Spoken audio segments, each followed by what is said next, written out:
Wow. Wait, so how are we going to do this then if it just keeps feeding back?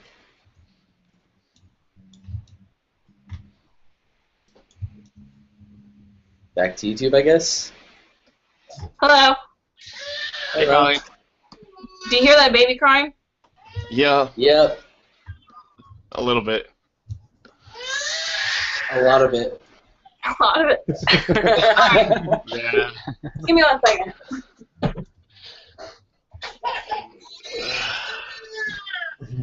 Reasons why I don't think I'll ever have kids. That's what people with kids always tell you.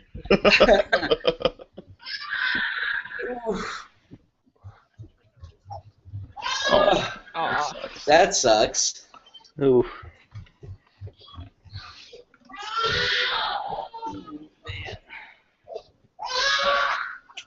That kid is going ham right now. Jesus Christ. Yeah. For real. Better? He's like full sociopath. He's like, I don't give a shit. You have to take care of me. Yeah, she's really But bad. you're a horrible person. Full sociopath. Mark, you're a horrible person. Oh, I love that. That is special. Sorry. I say really inappropriate things sometimes, and I don't mean to. Sometimes. I don't know what's Okay, going Oh, so Justin, what do you think about the stream? Should we go back to YouTube, or is this gonna work?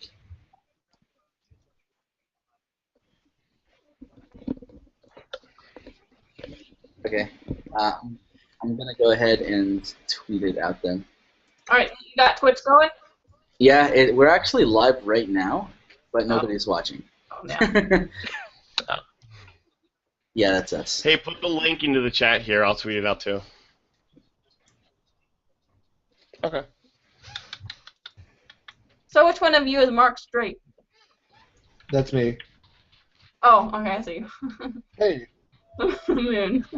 Alright. So we're gonna have both two different links? Nope. Okay. Twitch.tv/IndieTeamup. That's what we're going with. All right. This Tweet it crater will out. go into nothingness. What? Nothing. Don't mind me. Look at these social buttons you made, Jesse. They're so cute. Oh, that's cute. We have social buttons on our Twitch page. Oh. Okay. What's the Twitch link? Ah! It is.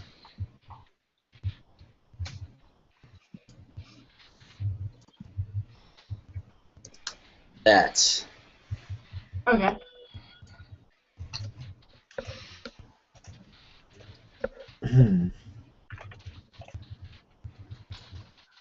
Okay, I'm just gonna retweet people then, I think.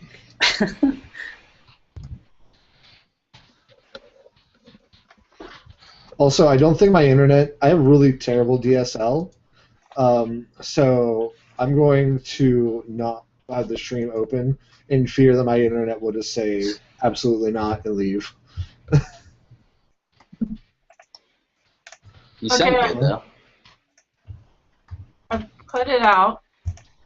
Ah. You sound fine. Yep, I got Okay, it out too. Oops. Although I put IND Teamup, not Indie Teamup. IND. Like a boss. Like a mouse. Like me trolling Justin today. Oh my god. That was so bad. I did not troll him. That was the accident.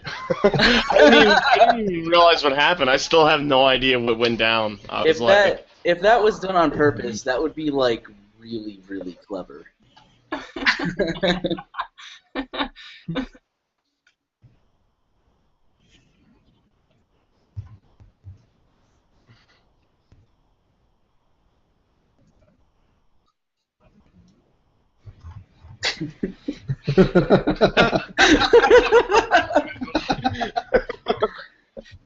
Oh man.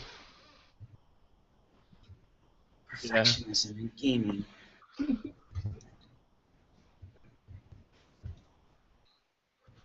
Alrighty then. Then this is the Indie Teamup live stream podcast with Mark Straight and the Worlds of Rem games team. Is that correct, Mark? Yep. We have Felice, who is our art producer, and Max, which is our lead artist. Hi. Awesome. Welcome. Hi, And nice as to meet you. always, myself, the crotchety old gamer, Sean Dupree, Colleen, and Justin are up here with us. Sean. I said You said Sean. Dupree. I said Sean was Dupree. announced. You know what? Give me some love. Hey, I'm just hoping my internet's not lagging too hard. So, Mark, how about you start off? Go ahead and tell us a little bit about is it Worlds of REM or Worlds of REM? Because I'm not quite sure if we're talking about the band here. Oh no, it's actually about everything is in the world of dreams and nightmares. So we wanted to call it REM because it's two separate worlds completely. And two separate races completely. There's some nightmare spirits and some dream spirits. And the game itself is the first of 3 games, and it takes place as Tyne, which is the bunny character that you see in the promo art. She's a dream spirit that has been trapped inside the nightmare world by her half-brother. Oh, okay. The art is really pretty for this too. Yeah, I would like it. Oh, thank you. Thank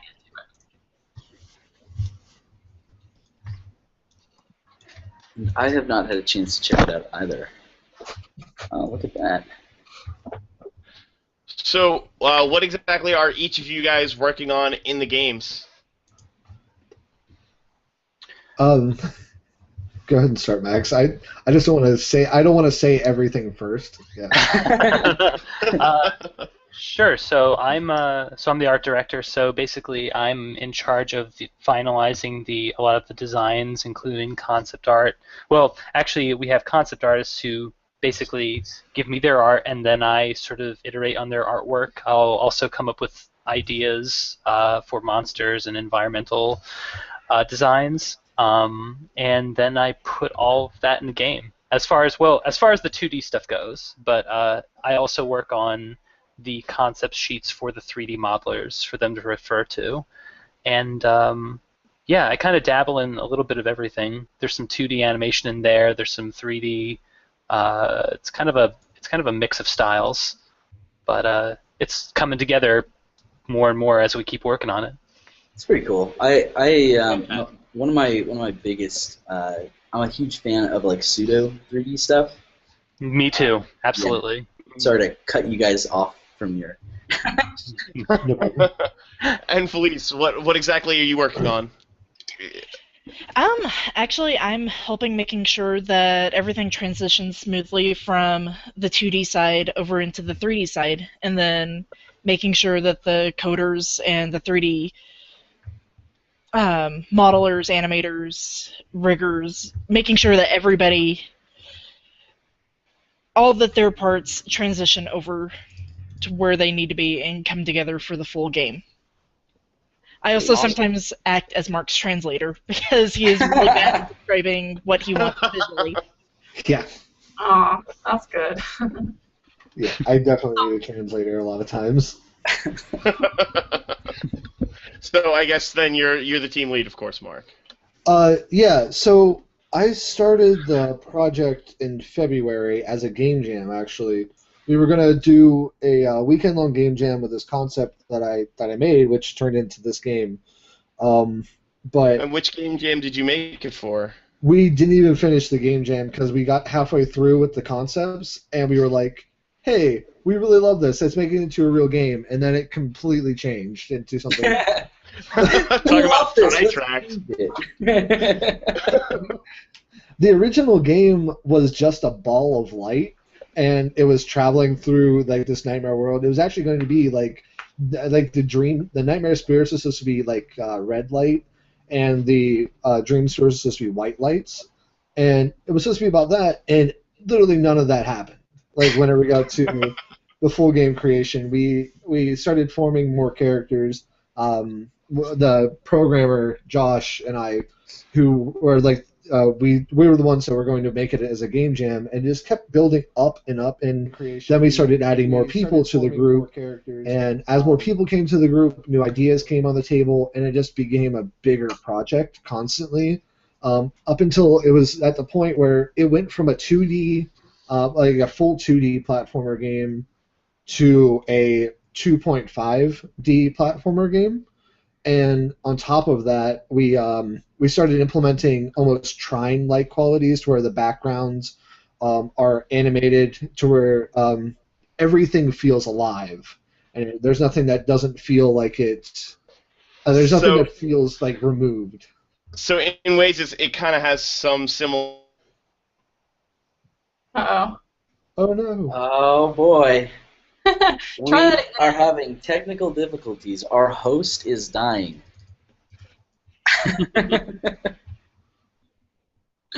No. So you said the host is dying. I was like, what is Internet 911? And then I realized that was the worst sentence. Oh. Everyone can just stop viewing now. I said Internet 911. 911.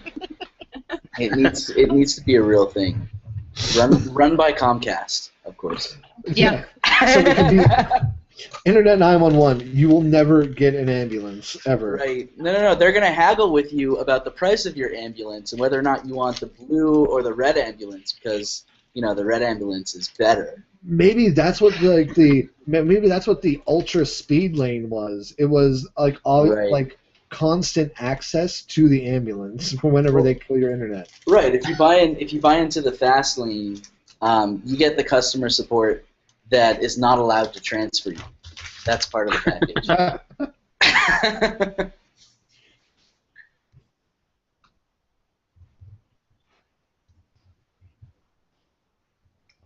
Right.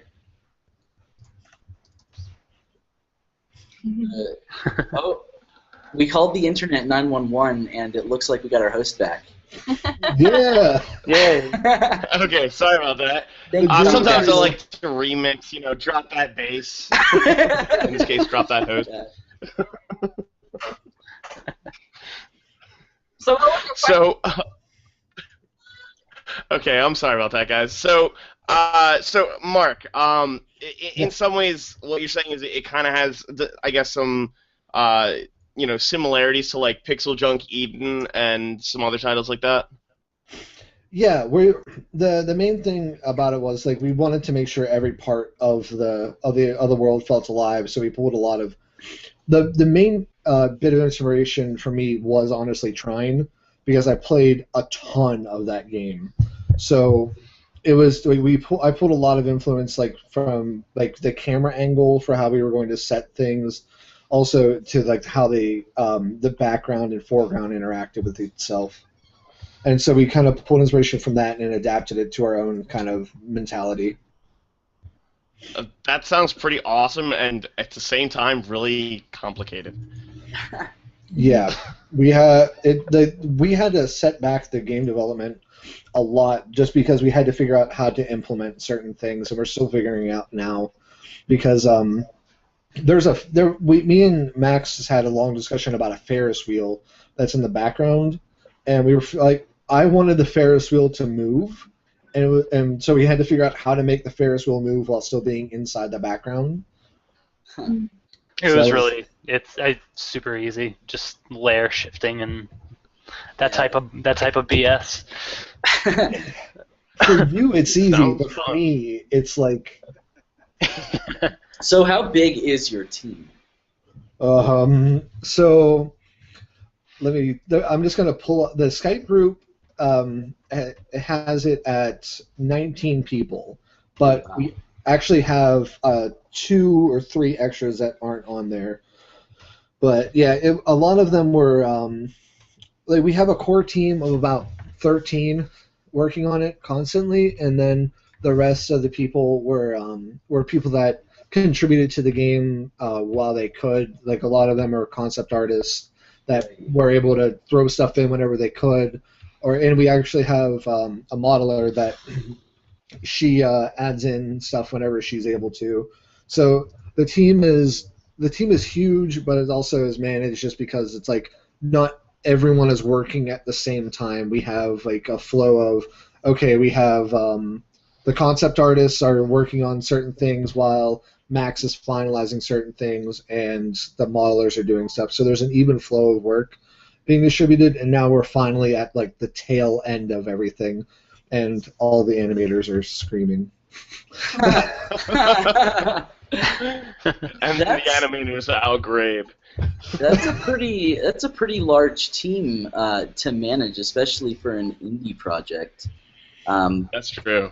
Yeah, I'm curious. Are you a funded project, or is this kind of ad hoc? The demo is completely not funded, so everyone is working on it just because we all love the project and we want to see the demo come to fruition, and that's why we're going to be at PAX East, and everyone is paying out of pocket to pay for the booth and all the expenses. That's wow. freaking dedication. If you don't mind me asking about how much is that, or did you have? I've heard that there's like a certain I can't even talk. A certain well, yeah, I guess you could say discount. Oh, the Indie Mega Booth? Yes, okay. Isn't it like $500 or something like that? Well, the Indie Mega Booth we're not actually at the Indie Mega Booth. We're on the main show floor this year. Oh, that's prestigious. It's also terrifying. It's also terrifying. I just want to point that out. Auspicious. We're going to go for the we're going with we're going to shoot for Indie Mega Booth for Prime though. We really I want to be able to have it at the Indie Mega Booth at Prime, mainly because like I really love Prime's Indie Mega Booth. It's huge. There's always a lot of really good content and stuff like that. With Easter's, it's the Indie Mega Booth is awesome because there's a lot of really great content, but East is so intermingled now. I don't know if any of you have been there, but a lot of like the I was there for 2010. Yeah, last year was awesome for indie content because all of the big names like Blizzard was there, Evolved was there, and a lot of it like no one paid attention to. Right. It was all indie developers, and it was like indie developers intermingling in. So like I was playing Evolved right next to I think the Don't Starve booth, and that was like the coolest. Like that was the coolest stuff ever. I was like, That's awesome. It's like heads up, corporations. People actually want good games and innovation. Yeah, and that was the coolest thing. Sorry. That was like the coolest thing for me because whenever I was there, because everyone, I really love indie games, and I'm glad that we're like all of us are working on this game because we have a lot of like cool stuff that we're adding in to a genre that's really classic, and like Right. all of us are really big enthusiasts of. But it's like I love that indie projects are becoming prominent, and in a lot of ways everyone says that like the indie bubble is going to burst, but no, it's not. It's gonna Like get yes, bigger. the main Just getting started, man. yeah, like the main thing that people are upset about is that there's not like a lot of people are doing like the same genres, but the main thing about those genres is that they're awesome, and we're still hitting like the tip of the iceberg with a lot of those genres. Like if you look at every shooter game, they have the same archetype, and yet people don't complain about them. But platformers, you want to be critical about? Absolutely not. There's stupid amounts of innovation happening to platformer games that people need to, like people that want to say the indie bubble is bursting, they need to recognize like people are innovating in really awesome ways, and I'm super happy to be a part of that group. That's fantastic. Like the indie community devs out of passion, and I think that's one of the main differences between the indie and corporate worlds. So you get people deving games that they're in love with, that they're passionate about, and not because it makes $1 necessarily.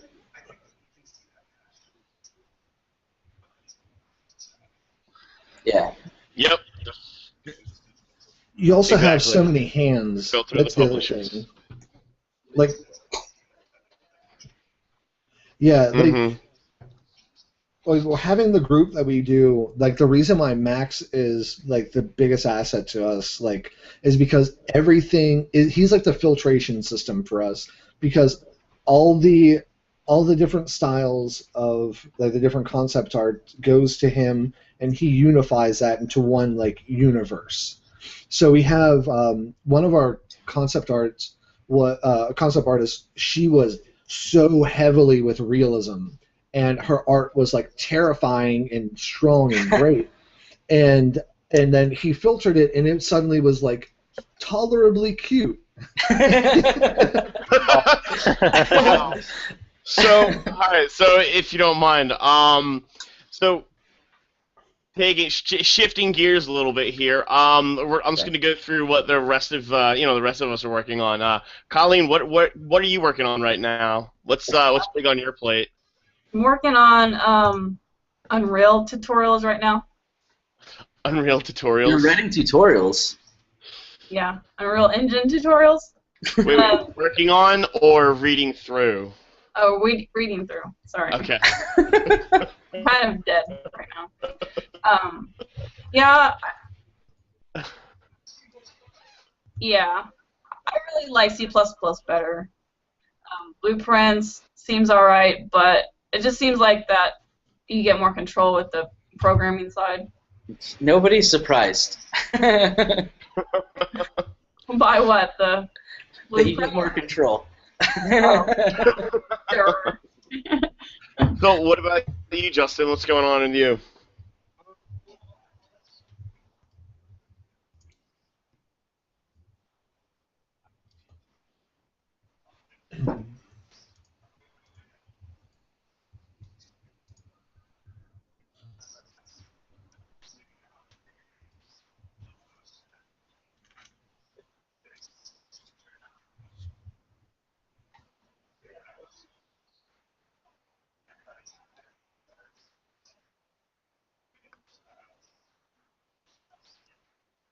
Oh man, that's rough.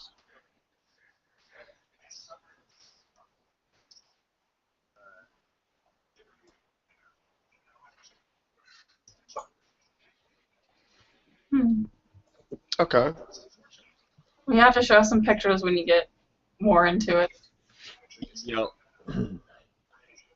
Yeah. Screenshot Saturday, eh? Yep. How about you, Sean? As of, I guess, last night, I kind of started a little side game project with a buddy of mine. I'm more testing different development strategies. So like when I do product, like I dev a website or something, I'm very structured in the way that I approach things, and that makes it really easy to get a project out the door. Now you can do that with a game, but I find that every time I try to tackle a game that way, it ends up feeling not as organic as it could have been, and to that end, less interesting. So my plan is to kind of approach developing a game in a much more organic way, where I have a vision, but I'm much more feeling out what I want to do in the moment, rather than having everything structured ahead of time. So we'll see what comes from that. We had to do that for the first time. Well, I had to do that for the first time.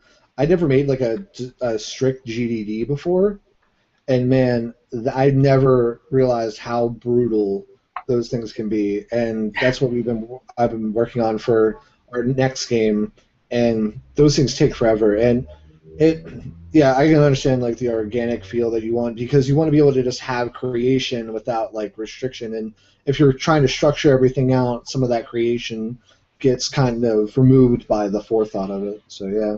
Yeah, I I see the merits of both ends. I think it's good to find somewhere in the middle between structure and painting. That's kind of the way that I was approaching it with my buddy. Like you're not so much just making a game as you're painting. And if you approach it that way, I feel like the world and the experience is going to come out to be much more interesting than if it was just structured. Hmm. Well, it's like almost like making a comic strip. I mean, you don't want to draw the boxes before what is happening inside of it, or else you've already Yeah. limited yourself to what can happen. You know. Right, exactly. I think that's a really good way to describe it. You know, don't draw the boxes before you make the painting. All right. Oh, Really? I know.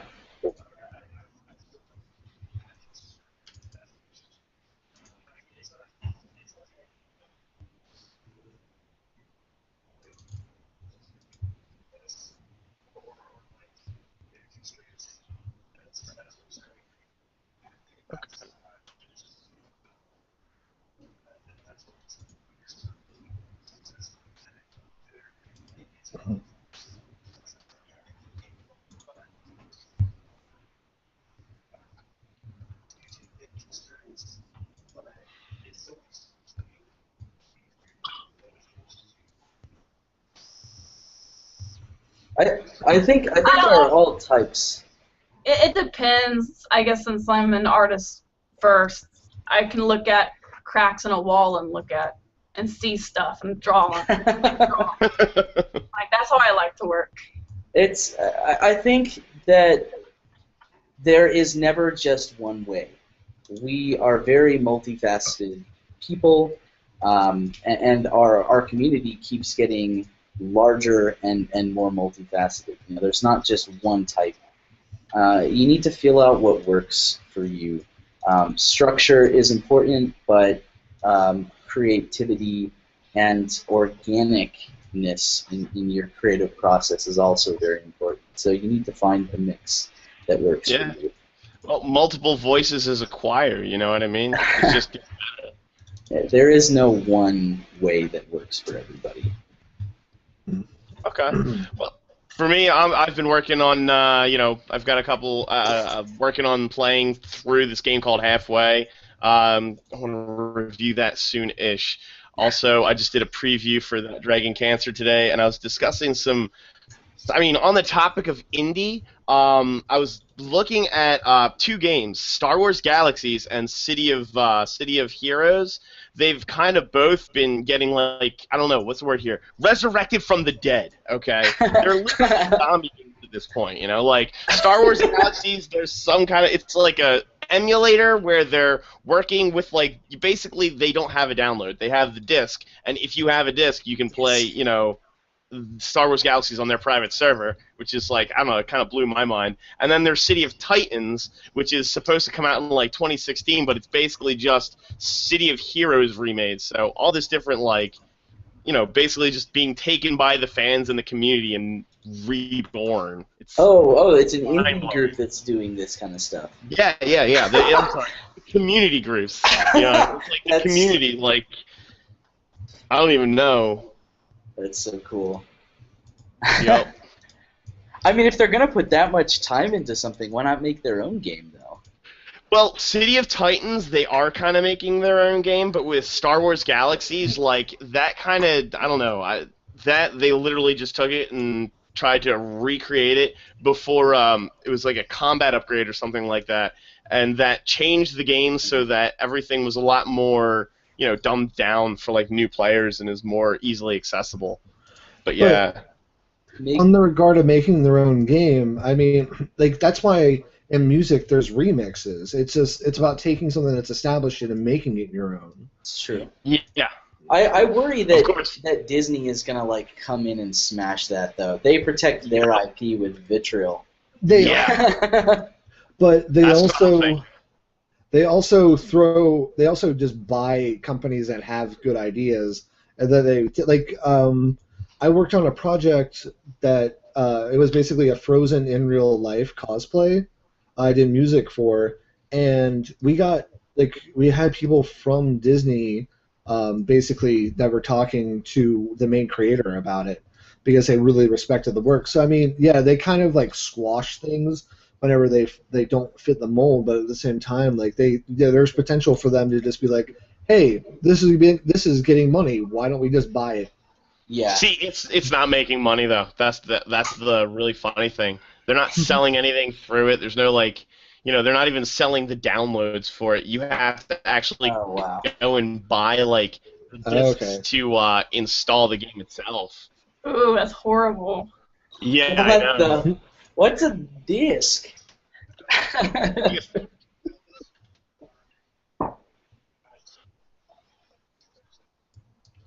Well, how do you get information into there? Living on the edge, man.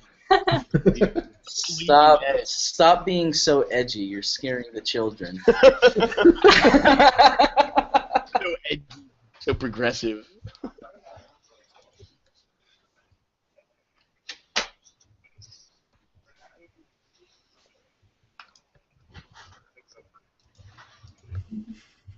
Well, that's terrifying to me. I don't know. That is terrifying. I listened to a CD today for music.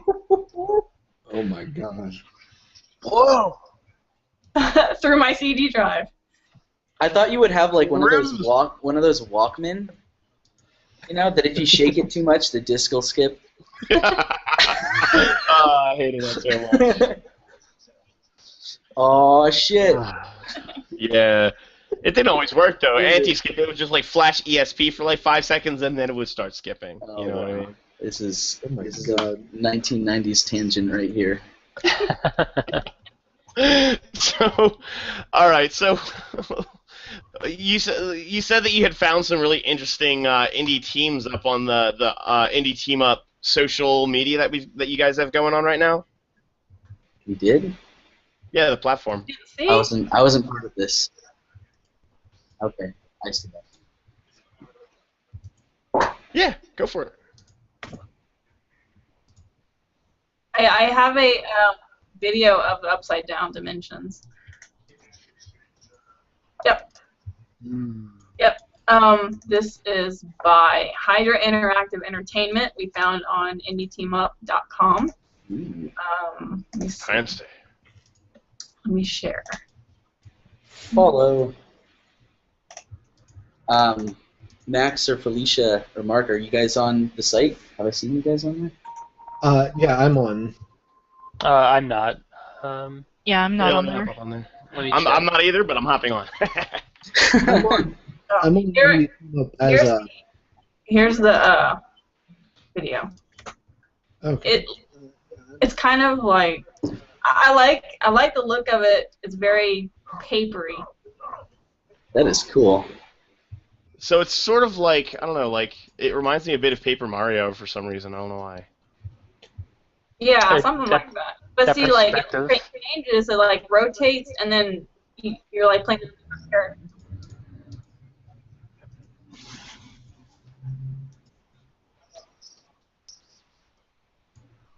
Huh. Oh yeah, it looks really cool.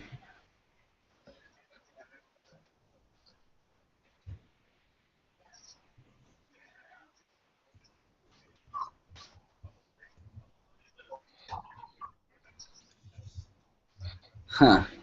I love the particle. Yeah, I like that the water. See, I wanted to make a game like this, but it was more like a Metroidvania. But I wanted to make like This looks like there was a source mod way back, like 6 years ago, called Flipside, and it looked very similar to this. They only had like one level, but it was totally cool. It was basically It's the coolest level ever. it's so cool. And what's this game called? upside down dimensions. Upside down dimensions. And they actually they're trying to. Let me see. Dang it, I'm not together right now. Come on, Okay. get with That's it. They're pushing the IndieDB, and they're about to go to Kickstarter. Nice. Ah. Cool. But I wish them success. It looks like an awesome game though. Like they're gonna succeed on Kickstarter. Yeah, Yeah. I'm ready to throw money at that. Take all of my money. I will take 2 minutes off of my map modding to.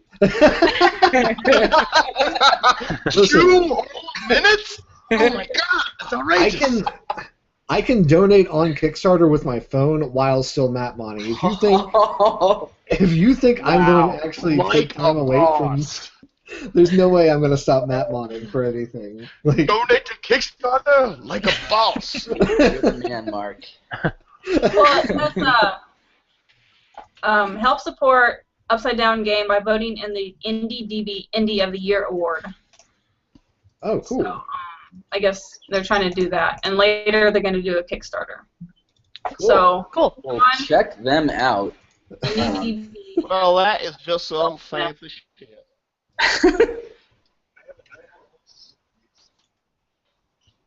Go for it, go for it.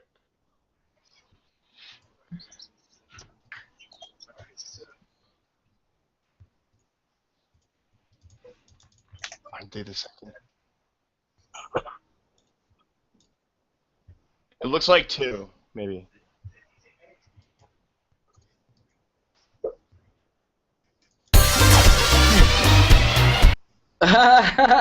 We can't. That's us.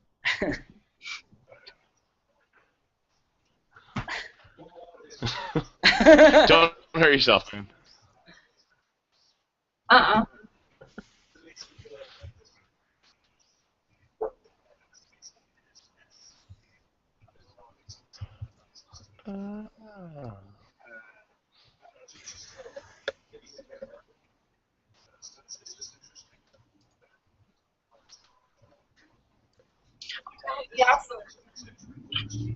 Wow. It looks like I have some bugs to fix. As Yeah, well. they've been around for a while. I remember them like a couple years ago.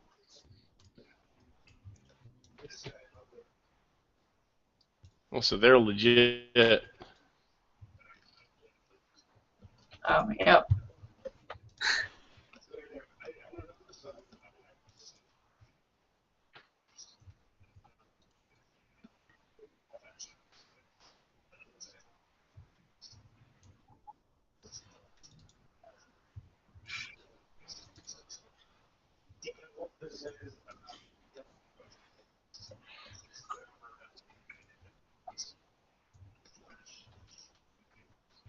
Huh.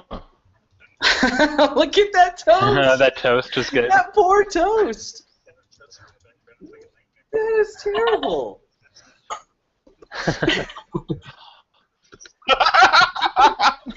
Oh. I feel so bad for the little guy. Look at his face.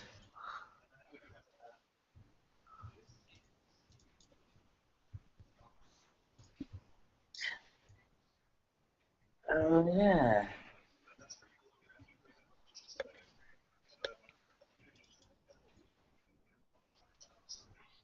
Awesome. Well, I mean, like, a lot of people have said that our platform is kind of like a LinkedIn for indies, and I think that is an ample way to describe it. And if recruiters want to come on and help people find paid gigs, hell yeah, get in here. Yeah, man. I have a serious question to ask, though. Has anyone actually gotten a job from LinkedIn? Oh man, No. I mean, Nope, but I've got. yeah, I get job offers have- like weekly on LinkedIn. My God. I have gotten some like of them are references and good, stuff. you're right. It's not all offers. I definitely there's a few offers a year on LinkedIn that are like I can tell are serious. It is a good platform if you're looking for work. Yeah. I've been. I'm going to the wrong spots, man, because I haven't found anything on LinkedIn. I need to start paying attention more to that because everyone keeps referring me to it. Yeah, it is like you gotta know what like business people are looking for. Right now, there's a lot of web jobs. Like if you're good at web stuff, especially if you're good at like Node or Rails. Like you are gonna get offers weekly, multiple. Yeah. I'm a composer and then mechanics designer, so I don't actually know any code.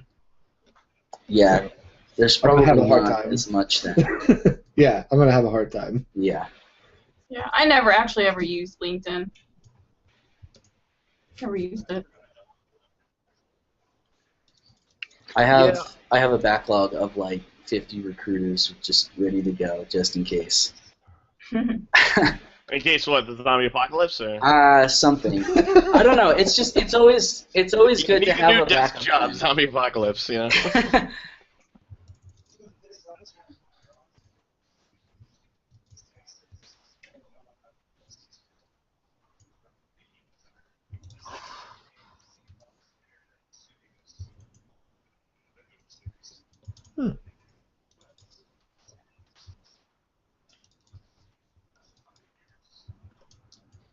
That's dedication. Oh wow.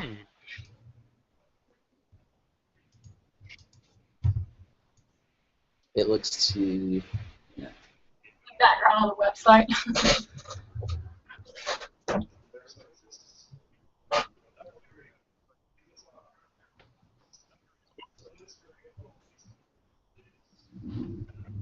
Oh, holy crap!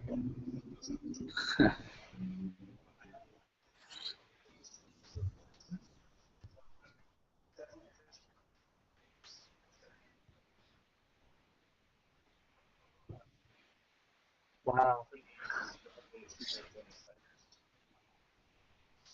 wow. Wow, yeah, that's pretty legit. Wow. It looks so cool. I wonder if he's the artist or just an idea person.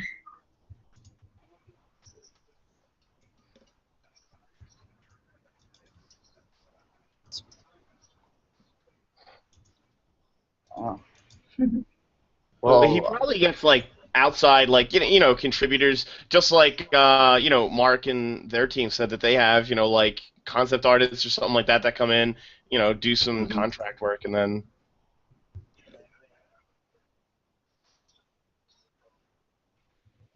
The oh yeah. So he is the artist.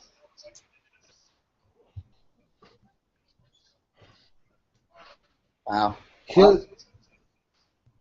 the environments that he has are really cool because they have really nice, like I really like the way he has lighting there, and that's my favorite part about it.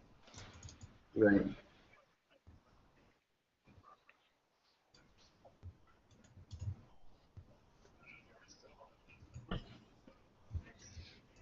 No, lighting Oh, is yeah, me too. everything. Yeah.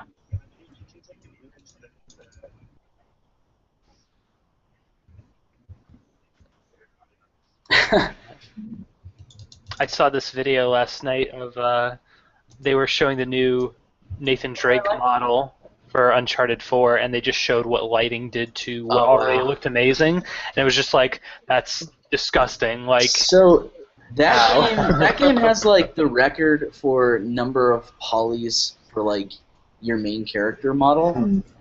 oh, it does. Yeah, That's great.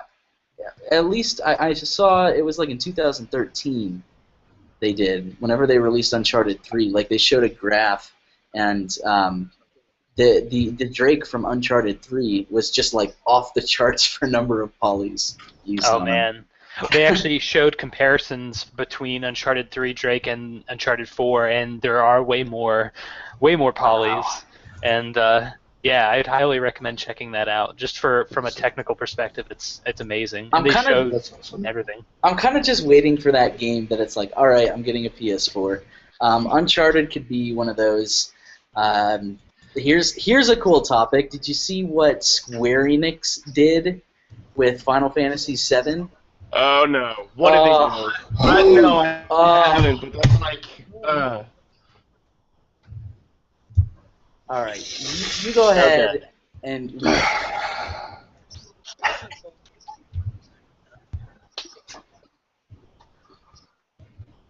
Okay. All right.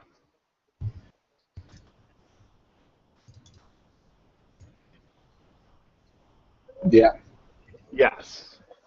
Yes, the PlayStation experience. You're correct.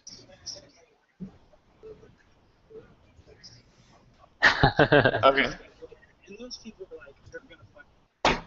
It's gonna happen. I do. I do.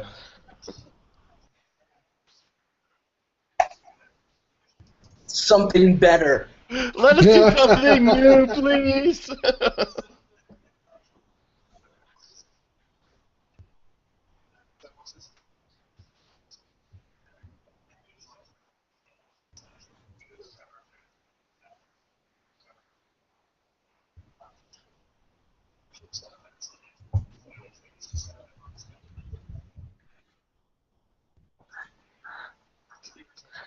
So, Oh, yeah. as of the PC, Oh, that's right.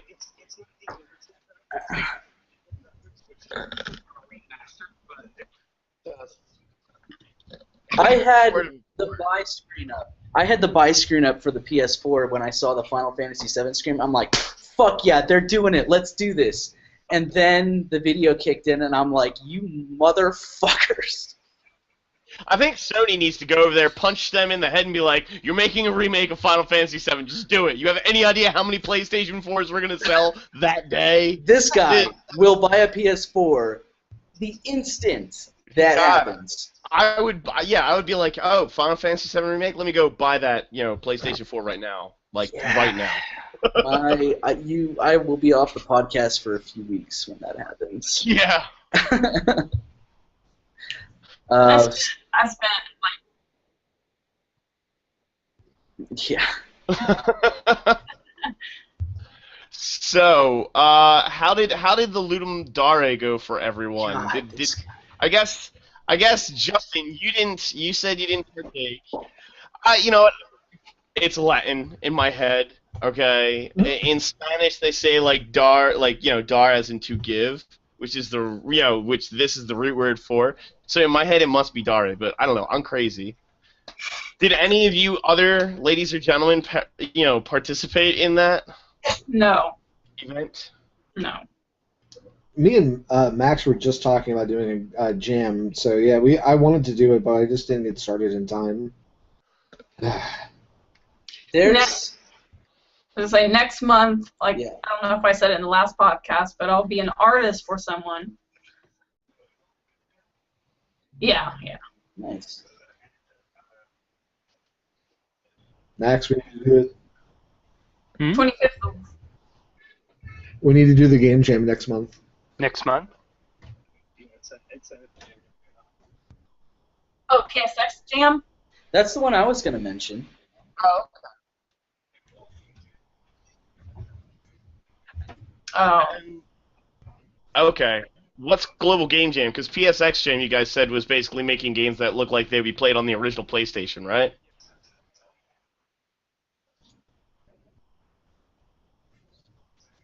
I would love to do that. That sounds awesome. Doesn't that? Yep. Yeah. It's like we're just talking about all these games we used to love, like Final Fantasy VII. Oh, And the here- PlayStation. And here, and here comes a game jam specifically devoted to making games like what were in that era. Oh man. Yeah. You know,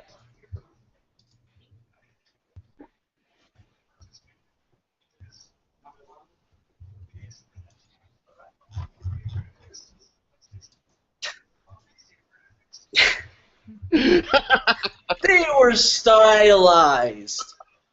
It's a niche.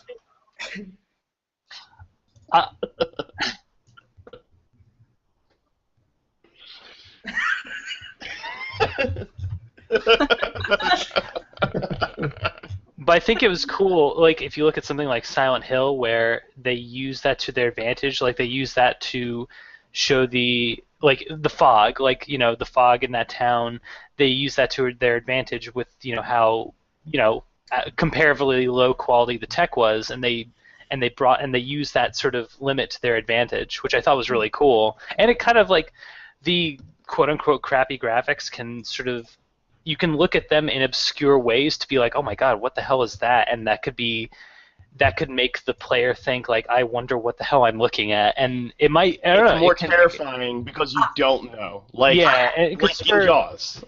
I did not play the first Unreal. I did not play the first Silent Hill because of the graphics, because of the texture warping and the pop-up.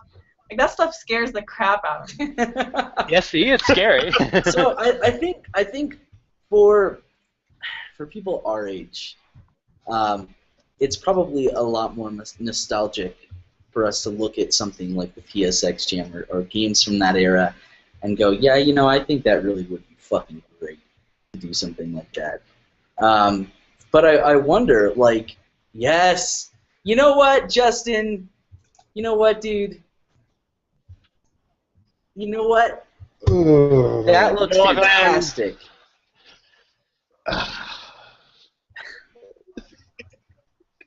His arms do kind of look like hourglasses a little. Okay. Dude, But- like, Okay. you know what? You just have to have a little bit of imagination. But what about Crash Bandicoot? Can we just talk about Crash Bandicoot for a second? I'm with you, Yes! Justin. I like these models. I'm sorry. Go ahead. Oh my God. That is fantastic. That's really cool. That's awesome. That is right there, going way too far. I don't know. I like the style, the style, like the things they had to do to make their games look good. Yeah, exactly. He's got.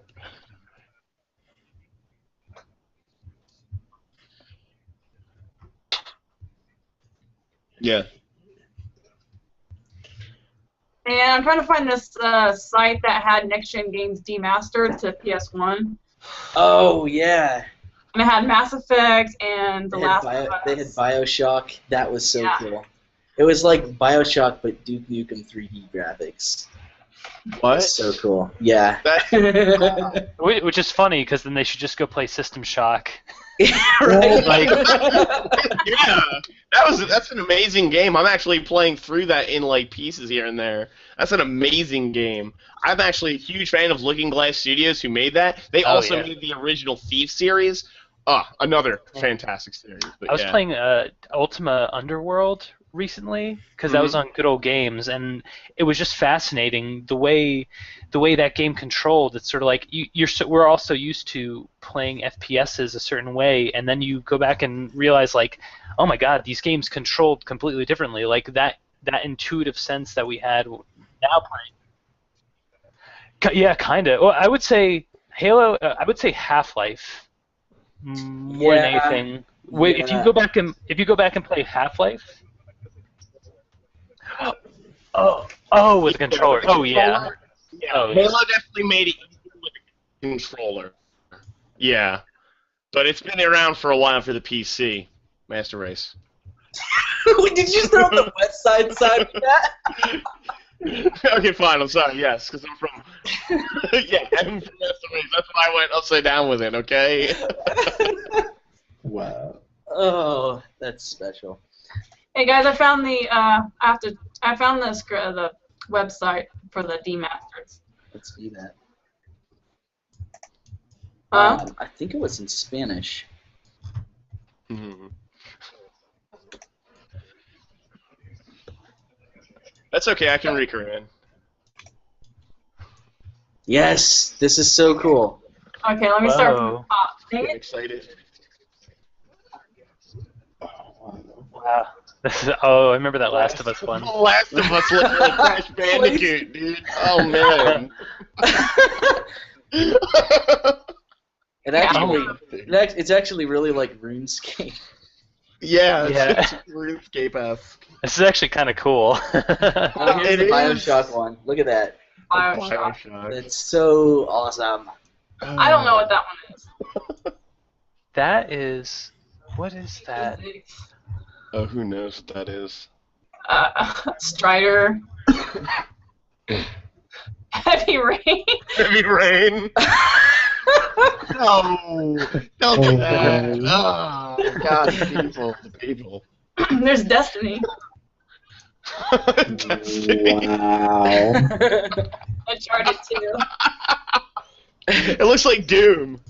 Oh no, Yes. Uncharted. Yeah, Persona 4. Oh yeah, look at that, the little obvious box with Dark Souls looks scenery too pasted on it. Yeah, that looks too good. Wolfenstein, back to its original. Dark Souls, Skyrim. I was waiting for it. I was waiting for it. Yeah, Morrowind, you mean? Yeah. Yeah. Fallout. Yeah, it does. Wow, actually, Yeah. those textures might be straight up. That's exactly what it looks like. Oh God, God of War.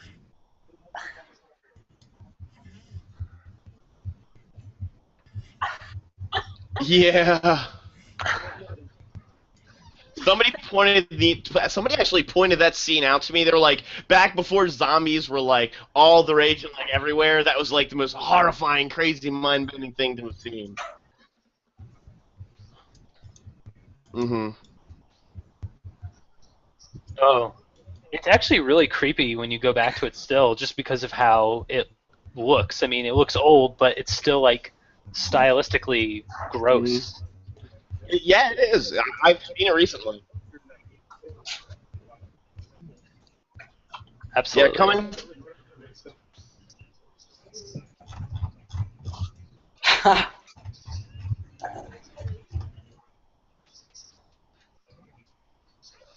Yeah. I think like the one that freaked me out the moment that freaked me out the most in Resident Evil was the giant behemoth dog that jumps out of the mirror in I think that was Resident Evil 2. Oh, was that? Oh, wait. Are you talking about the liquor that pops out of the Yeah. mirror? Yeah. Yeah, that Oh, part God. is always so shocking. Yeah, the first time that happened, I threw my controller and broke my television. I actually.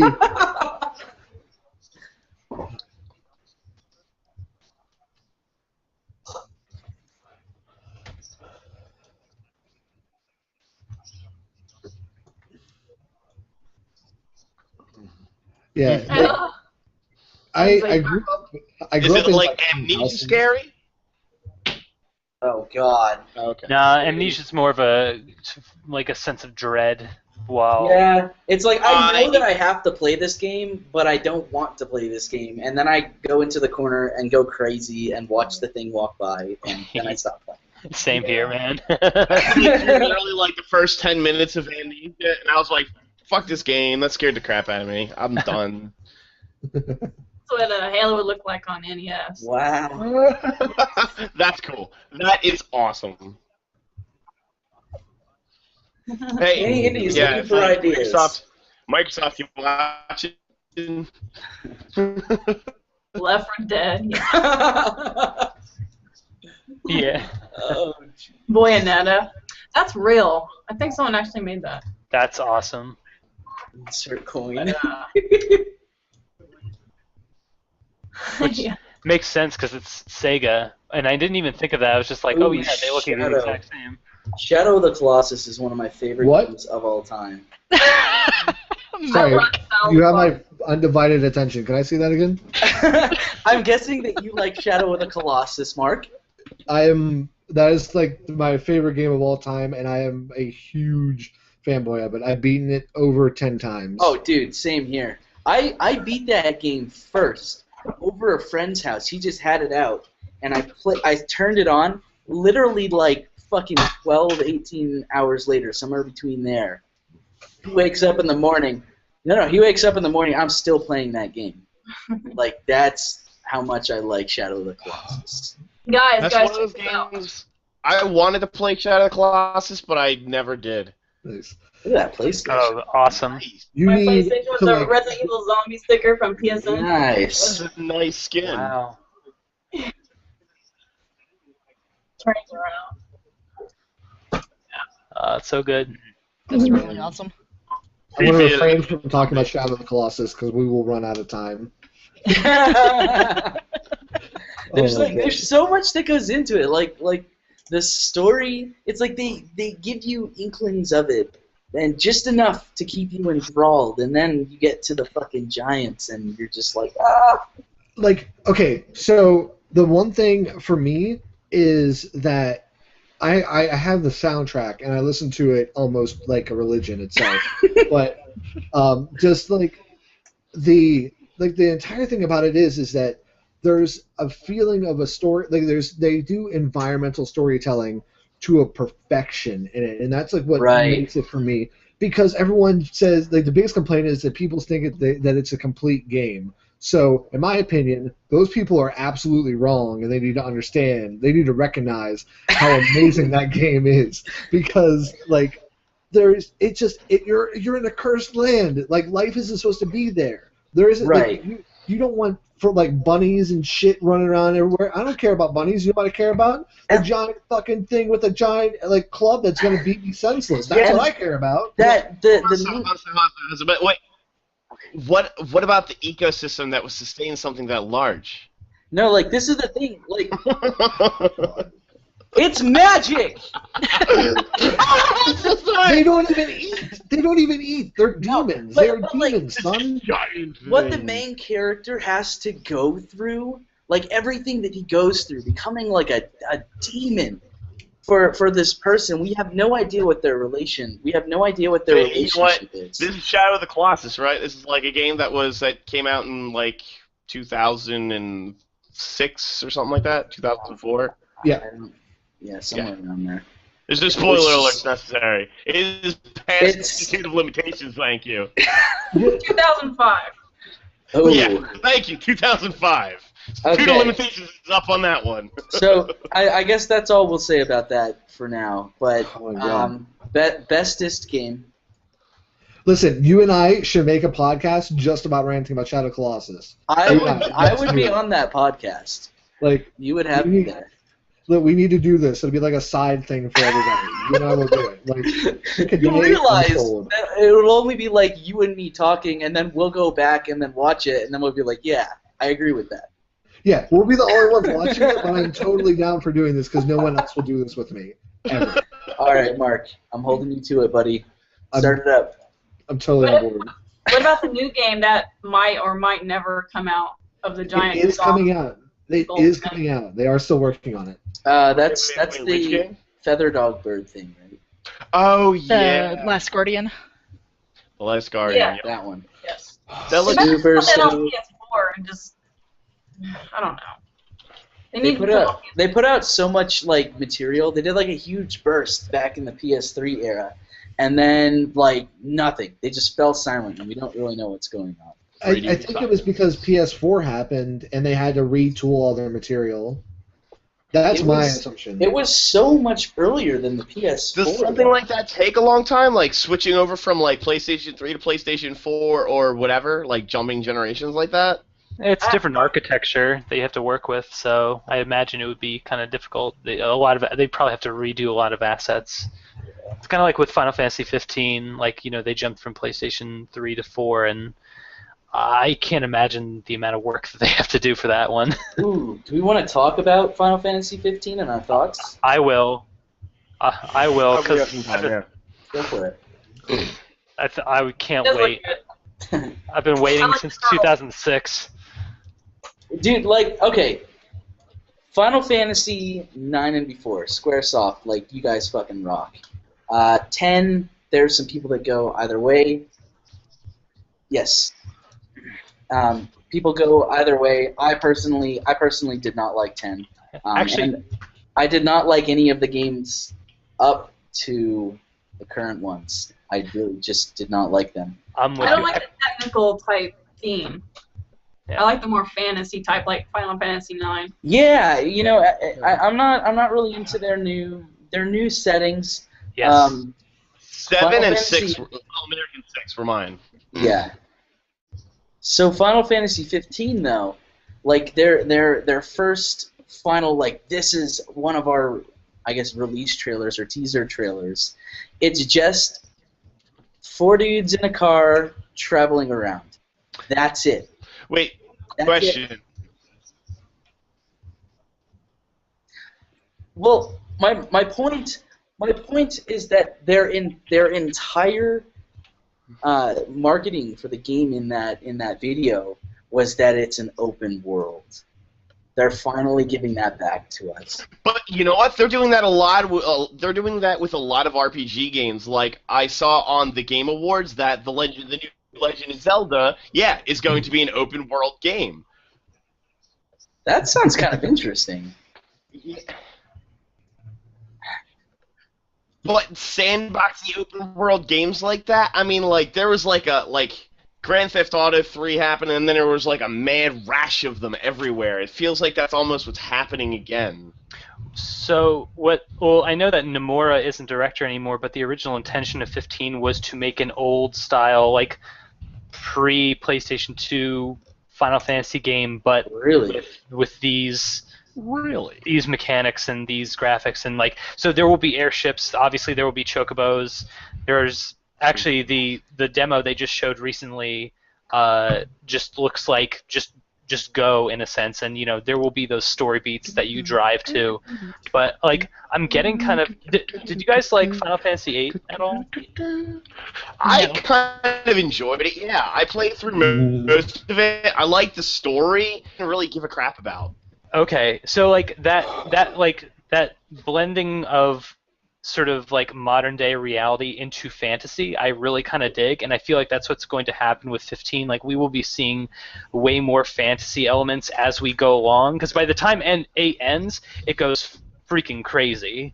Really? And yeah, it's just like there's 8 has like an amazing story that they don't even tell you. Like the backdrop of 8 is really crazy.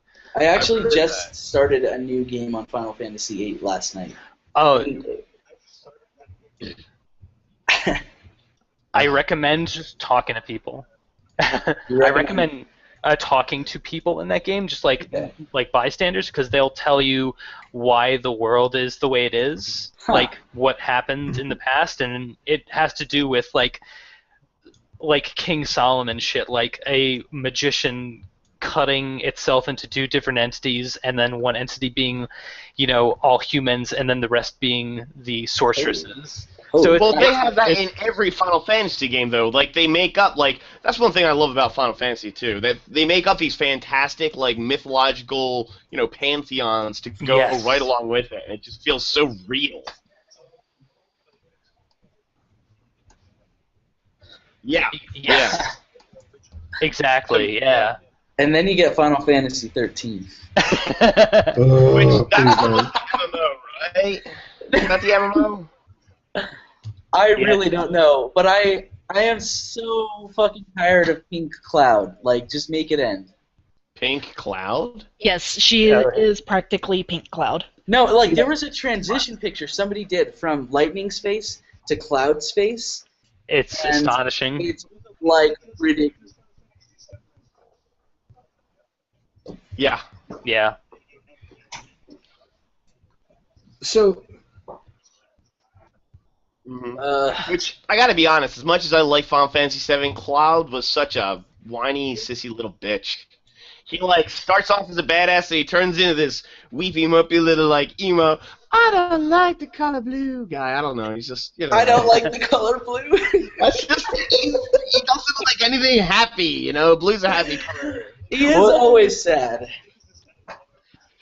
Yeah. Well, but the sky's blue. I think you need to the bluebird of happiness and the sky is blue. Thank you. Okay. Yeah. You need to talk to Eiffel 65 about blue being a happy color.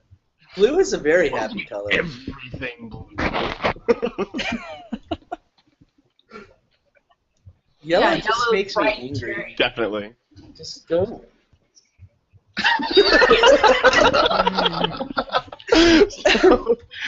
So now that we've devolved into discussing, chromatic emotional relations, yeah. My favorite color. Alrighty, so some closing notes here, since it looks like we're at time. Okay. Next. Stuff. Throw some stuff out there, guys. What do you guys want to close off with? Oh, Felice, you haven't said much tonight. We haven't heard from you. Cheese. Talking about cheese. Jeez. Um, And shrimp. I want to say real quick. So I just for Worlds of Rem, we got to work with an orchestra for the opening theme, Wow. and it was with the California University of Pennsylvania. So I wanted to give a shout out to anyone that's watching it from that school. You guys were amazing, and I'm really excited to work with you all again. And seriously, thank you guys. You're so talented, and I'm really excited to hear everything. So I needed to tell everyone that because I That's know great. that there's a couple of people from the school that are going to be watching this. Oh, really? Well, Yeah. hello, Awesome. people from the school. hello. Totally looking forward to hearing your stuff. Philadelphia represent. I just have one question about that. Is it what engine is it in? Oh, Rem is in Unity. The best. Yeah, Everything's in If Unity. you needed any more of a sign, Colleen. no. We had to switch to Unreal after this. Oh no! The game after this, it's too big for Unity to run because it has a 900 unit limit. I mean, 9,000 unit limit, which is essentially So it can't go over 9,000. It can't go over 9,000. Oh my God. The conspiracy is real. Yeah, we found that out because Rem. Whenever we were first making the levels, we ran into that problem to where the levels for the game are huge, and we accidentally had negative space count against us because we were using a 2D map implementation that went to 3D, and the map is about the demo level is 3,000 units long. So that it basically, since they were stacked on threes, it was 9,000 units total, and it instantly crashed Unity the moment you started it up. How does that There's got to be something else going on with that, right? Because it doesn't make sense. But it crashed everyone's computer that ran it. I'm not sure what's up with that, but yeah, that's definitely. Running it in, we were doing the play. Whenever you press the play button. That's in the editor. Yeah. Yeah.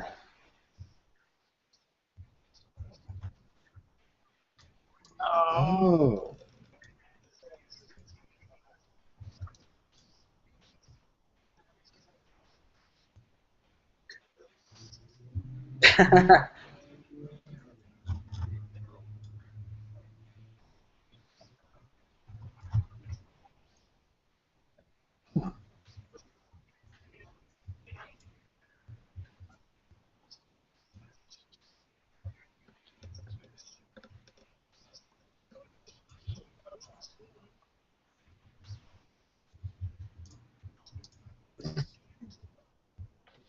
That's awesome. And sorry I derailed Felice there.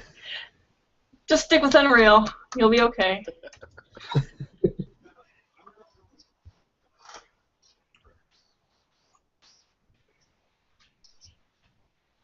Yeah. You know I'm joking. Yeah. You got to be anti-Unity because everyone is Unity.